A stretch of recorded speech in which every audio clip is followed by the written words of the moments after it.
So in terms of looking at how we look to promote the properties, well, I think it's important to start with, there's two types of bookings, isn't there? There's leisure bookings and there's corporate bookings, and we'll come on to the corporate bookings in a minute. But focusing on leisure, it's the big major portals, isn't it, of where these properties get listed on. So you've booking.com, Airbnb, you've got Verbo, Expedia, Agoda. They're the main ones that everybody uses to book. And we do come across more, don't we, sometimes, and we add them on with it. I think we were looking at some stats before, and I think 90% of our booking portal bookings come from Airbnb and booking.com. Yeah, they're the major ones, the big ones that you want to put most of your effort into. Things like Expedia, they come from like the US, Canada, places like that. That's where they would book through. But UK stays are usually Airbnb and booking.com. And I'm sure people watching this you'll use Airbnb, booking.com, and we can't compete with that, nor would we want to really with it. They've got huge £1 million marketing budgets. Everyone sees TV adverts and all that sort of stuff. So they will bring in those natural bookings. It's definitely worth using their marketing to our advantage, making sure the listings look perfect on there, they stand out, because as you probably know, going through booking.com or Airbnb, some listings just look the same. So we do try and make our properties look like they stand out, so you get that interaction with the bookings. And I think especially as well, like the pure holiday lets, your coastal type properties, your Lake District, that sort of thing, that is where booking.com and Airbnb really comes into its own, doesn't it, really? Definitely. I'm there with it. And in terms of these booking portals, we often get asked, don't we, do they charge a fee to us as the management company? So do we want to sort of clarify that up for people on that? With booking.com, they charge 18% commission on every booking made, and then Airbnb, you're on 15% commission. We do, with our pricing, we will increase the prices on those portals to avoid any losses to the landlords and owners. It works quite well, doesn't it? Because even though, it's annoying, there is a fee and it comes off people's income, if you like, but adding that onto the price. On top, it works well, doesn't it? And a lot of the time, people will reach out and say, on especially Airbnb, that can you do anything with the rates? And we are quite firm with the rates on there. We won't tend to drop them on those portals because they're there for a reason. Airbnb used to be a lot lower, didn't it? I know they put up the fees. I think at one point it was 3%. It was amazing, but they've upped theirs now. It's changed from that. Now point. They're growing. Their commission is also growing. But then you've got their marketing tools as well on their platforms. So 100%. And obviously we try and encourage guests to book direct. We've even got a pillow here which says book direct, on there.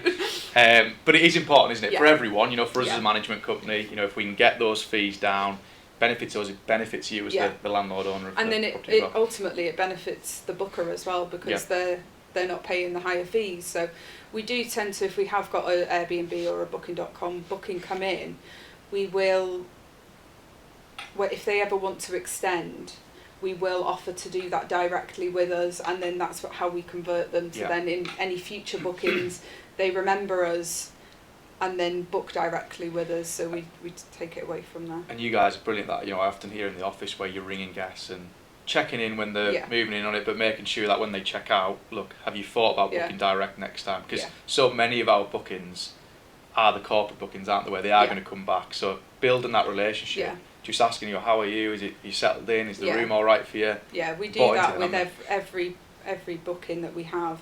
The day after they've checked in, we give them a call just to make sure if they're having any issues. It gives them a chance to let us know and us to get it rectified within that first 24 hours. That's a big one. And then breaks that contact then with that they can reach out to us and know that we're not going to shout at them.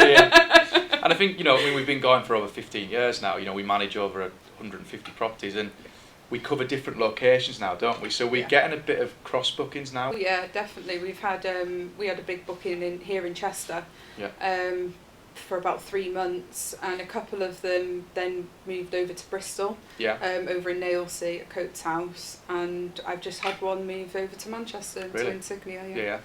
So, and that will only grow as we go on. I think we were looking before in 2023, 20% of our bookings were direct ones. That's now up to 40%. on it. So it is improving. Yeah, definitely. Year on year, it's just getting better and better. Yeah. And I think making that contact with them, it does give it that personal touch that it's not just a company like with Booking.com. It's quite hard to get in contact with them sometimes. Whereas if they do have an issue, they know they can call us directly. Yeah.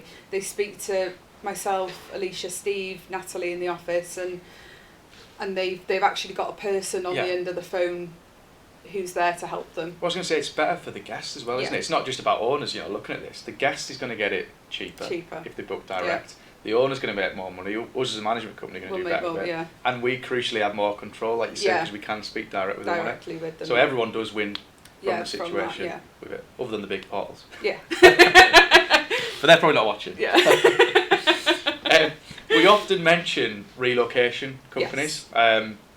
But before diving into it, I think it's important to explain what is a relocation company. Yeah. Because we just expect people to know it, but they don't have to know that. Yeah, I'll mention it, and I'm like, oh yeah, we use relocation agents, and then they're like, what's that? But he's like, yeah. Oh yeah, sorry. Well, they won't ask, but they're not quite followed what we're meaning by that. Yeah. So with a relocation company, they will do anything from company bookings, like big companies like Amazon, places like that. They don't have an in-house team. They'll reach out to a company like Silverdoor, who will handle all their bookings. Yep. It can be relocation for house insurance. Yep. If somebody's had a burst pipe or something, they've got to move out while the work's being done. All sorts really. Anybody relocating to a different area, they'd reach out to a relocation agent to get them accommodation until they find something more permanent. Yeah, and they just prefer it, don't they? Like, because we often get asked, well, could anyone just work for a relocation company? Could Joe Bloggs of his own individual property do it? But they don't like that. They want to work with companies that have got a number of properties, that have got a good track record, and that they can ultimately speak to someone at the other end of the phone to sort if there's any issues with it. A lot of the time, if it's a corporate booking, they're looking for multiple apartments. Some will share apartments, but they will need separate rooms. Others will want their own room, their own apartment within, and it's a lot easier for them if they can house them all in one building. Yeah. They know where they all are. They know they've only got one company that they need to contact. Yeah. So it does work out. So they wouldn't usually just take a standalone property from somebody who's just listing their holiday let on. And plus at the other side of it, it's easier for a company to just go to a relocation company. Yeah. A lot of the people, they don't have staff have got the time to go to different management companies and look at these different sites. So just having that one thing, like you say, a company like Silverdoor, to go to them and say, look, we've got contractors in Chester that are going to be there for 3 months. What have you got? That relocation company will then come to the likes of us as a recognised provider and say, what have you got? That fills those requirements. Yeah. We put them forward, don't we? They'll then send it to their clients, and then the client picks who they want to go with. But we like relo bookings because they tend to be longer bookings, much longer. I think the shortest one we've really ever had was probably between about 2 weeks. Yeah. And then if that's the case, it's usually they'll book 2 weeks with the intent of extending that booking, and then they can be in for over 12 months. Oh, I was going to say, a lot of them. We've had some, haven't we, as long as, I think there's one that we've got in Chester that's gone on for like 2 years, hasn't it, almost? If not even longer, which is brilliant for you as an owner. Yeah. It means, less cost, doesn't it? Yeah, definitely. We want those longer corporate bookings with it. But yeah, hopefully that explains what a relocation company is. There's so many, isn't there, as well? There's so many. You've got Silverdoor, Situ, Portland Brown. They're some of the major ones in the UK at the moment, but there's always more and more coming on. So we do try and keep a regular search of new ones come in and reach out to them and connect with them. Overseas as well, isn't there? We've started to see that a bit more now. There's some overseas relocation companies. We had the likes of large Spanish booking. I remember that was in Chester Properties, wasn't it, from an overseas? We've still got that one in there at the moment. Well, So it is expanding that front, and it's something you guys, I know, are constantly looking at new relocation companies. Who can we work with more? Because that is, when it comes back to our USP as a company, we don't just manage a property and list it on the portals and hope something comes in. That is us being proactive. Proactive and going out and finding those bookings for you. Yeah. As well with with companies, smaller companies usually that just book into a hotel. If any of us are ever in a hotel car park, or if we're booked in somewhere, we will have a little scan around to see if there's any vans labelled up, take pictures, and just give them a call and just say, we've got this on offer. 100%. And just looking as well, so I think our bookings at the moment, over 15% of them are through relocation companies. So if you add that to the 40% roughly without direct, over half of our bookings now are outside of the major portals, which is brilliant, and hopefully that can continue really, and get more bookings in, but reduce costs as well for people with it. Definitely. So hopefully you found that really interesting. If you do have any other questions that pop up, please do get in touch with a member of the team here at Guestz. And don't forget to like and subscribe.